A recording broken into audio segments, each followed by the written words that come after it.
Today I'm with Joseph. So, Joseph, hello.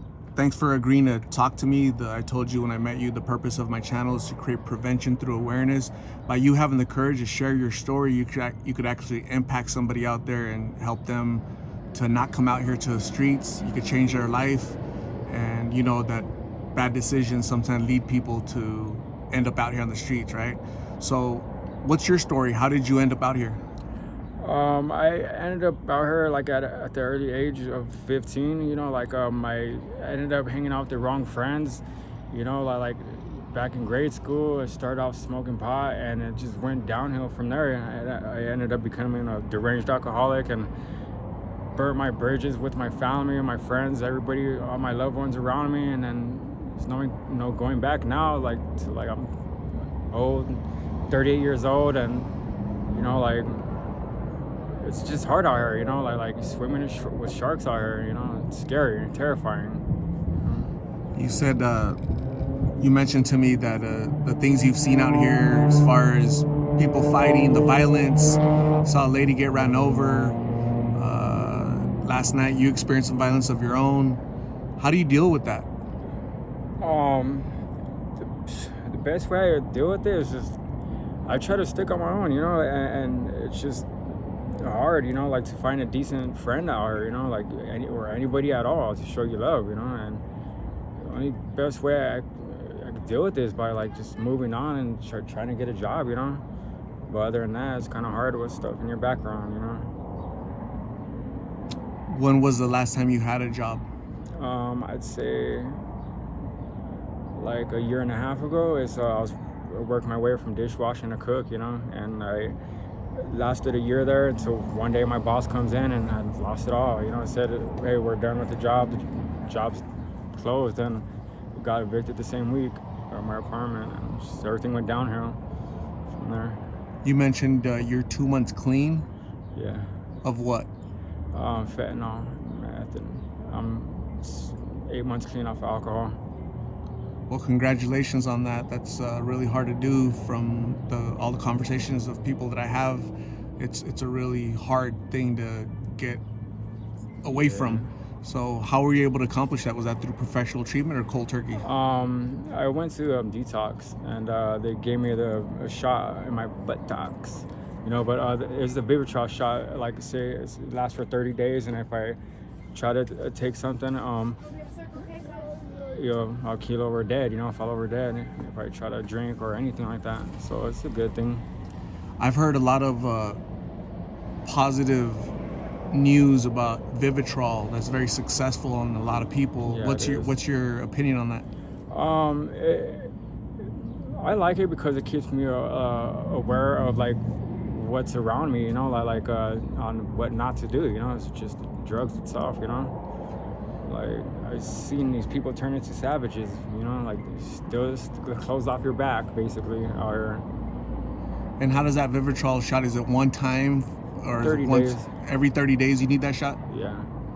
Okay. It works. It does work. Yeah. Okay, good. That's really good to hear. I need to start letting people know about Vivitrol. And what else?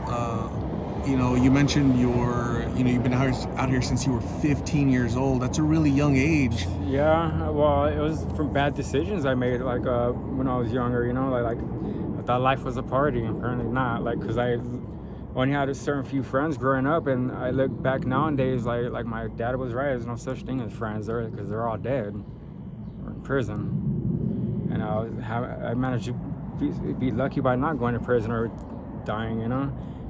Like back when I was 21, they told me I only had a year to live, because from how much I was drinking, I literally had a year to live.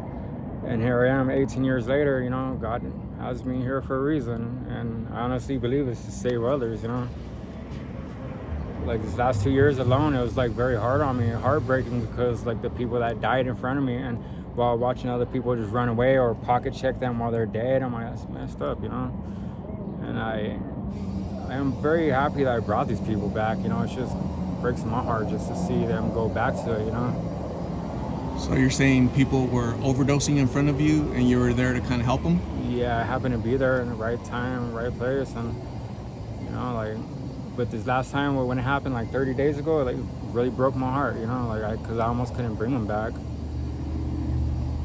So you have a big heart towards humanity, towards your friends out here, and It's whoever like might consider a friend. I mean, it's hard to even trust people, like. But I do have a huge heart, like I try to help people as much as I can, even though I'm still out here too, Eventually, I'm gonna take myself off the streets, pretty soon. It's just what's it gonna take for you to take yourself out of the street, out of this equation of the violence and the overdoses and just the horrible things you've been seeing out here for all of these years? What do you have to do to get out? walk away. It's easy as that. I mean, like, it's not that easy for most folks out here because they want to continue that high, Like me, I kind of just look around and I'm like, I don't want this no more, Like, makes me cry. I'm a grown man. I cry, Like, it sucks. There's nothing wrong with that. That's I don't think there's anything wrong with crying. They're just showing your human emotions, that you're human and you care. I've ran into a lot of tough guys, that I talk to, and they don't know what emotions are. And those are the folks that are probably going to be stuck, until something takes them, prison or overdose or something. But it looks like there's a spark within you that wants to give yourself an opportunity to succeed in life, right? You're still young enough to do something with your life, So don't give up on yourself. You seem like you're a cool guy. You're just stuck in this cycle that it's really, like you said, hard to get away from. But hopefully you find the courage to step away and surround yourself with positive friends that'll care about you, and you guys help each other out, lift each other out of here. Okay, so do you have any contact with any family at all? Yeah, I do, but it's just like I said, I burnt my bridges, growing up. Like, it's like hard to even talk to my mom, like say like how I'm opening up to you, like I can't open up to my own mom like that. She just shoots me down, like, so I try to do it the best way I can by like just, I don't know, by coming back out here and trying to like figure something out, like, I mean, it's hard enough because I messed up. I had a clean record my whole life, but I messed everything up by just one DUI, and it feels like I messed up my life, and it's been hard on me since. I crashed into like 5-10 cars like 2014, and like my life just went downhill from there. And I've been trying, like, to get jobs like left and right. Comes find out the Social Security office said I was deceased. I don't know, but still I'm managing to come through every now and then. I mean, it's hard. Joseph, for other young Josephs that are 14, 15, 16, they're still at home, they're rebelling with their parents, with their family, they're burning those bridges at an early age, similar to what you did. What advice do you have for those young Josephs out there that are going to watch this? What advice do you have for them? What would you tell them? Listen to your parents, because they're not always going to be there, or you might neither, like, stay in school. Like they say, be cool, stay in school. Like, just do the best you can in life, because you only got one life to live. Like, tomorrow's never promised. Absolutely. That's really great advice from somebody that's out here. Since you were 15, you're now 38. And it's a long lesson. That's a long life lesson right there. And right now you just shed some tears of sorrow, it's something that you have deep within yourself. You probably need to talk to like a counselor, a therapist, and kind of work that out. Yeah, I've been seeing one lately. Okay, so. Good. Continue to do that, because that's going to be really good for you for your next chapter in life. Don't give up on yourself. I think you're a really good guy. I'm going to hand you a goodie bag, okay? This is from one of my subscribers, a friend of mine. Her name is Shorty. She created that bag. Yeah, she created that bag. There's also a letter in there. Can you pull out that letter?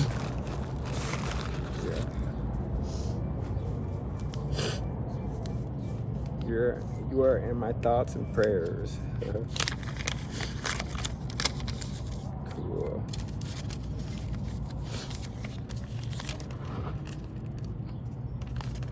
Letter. Read it? Yeah. First, I want to say thank you for accepting this blessing bag my friends and family helped me make for you. I only ask that you do me a favor and say a prayer for me as I battle my struggles with depression, anxiety, and awful thoughts as well. When you can, please pay it forward and bless someone by simply being a friend and helping someone in need. I hope these items help out a little. Be safe, and please call Art to go to treatment. Give it a shot, please. We really do care about you. I am praying for you. Stay up, stay blessed, stay groovy. Shorty. So, yeah, what do you think about that? It's a good, it's, it's a blessing, for you to roll up to me like this, man. Because like I was kind of depressed about to ditch that girl and go cry somewhere. So don't be depressed, brother. Just get up and fight forward. Keep going forward, not backward. That what happened in 2014, that was way a long time ago, bro. I'm still on the run, man. Yeah. Hey, let's move forward though. Go talk to them and say work that out and start living on the clean side, bro. So I'm proud of you for your accomplishments with Vivitrol. I'm proud of you for being off of that stuff and wanting to help the community or the people out here, helping them survive and live another day, giving them an opportunity to overcome their addictions the way you have. That's really cool. That's really admirable. Like, I don't hear that type of story from a lot. I've interviewed hundreds and hundreds of people, and I've never heard a story like yours as far as what you're doing, that you're able to overcome your addiction to alcohol and to meth and fentanyl. That's three. Just to stop it all right there, because it's either this road or this road. Like, which one do you want? Exactly. It's as simple as that, right? And so I think you're choosing the good road. Just to continue to be a good person. I'm gonna give you my number so you can contact me if you ever want to talk, if you ever need a mentor, somebody to talk to, somebody to cry to. I'll try to be there as much as possible. Okay. All right. So Joseph, I'm gonna say thank you very much. I really appreciate talking to you. Let's stay in contact and be safe out here. Okay. All right. Thank you, brother.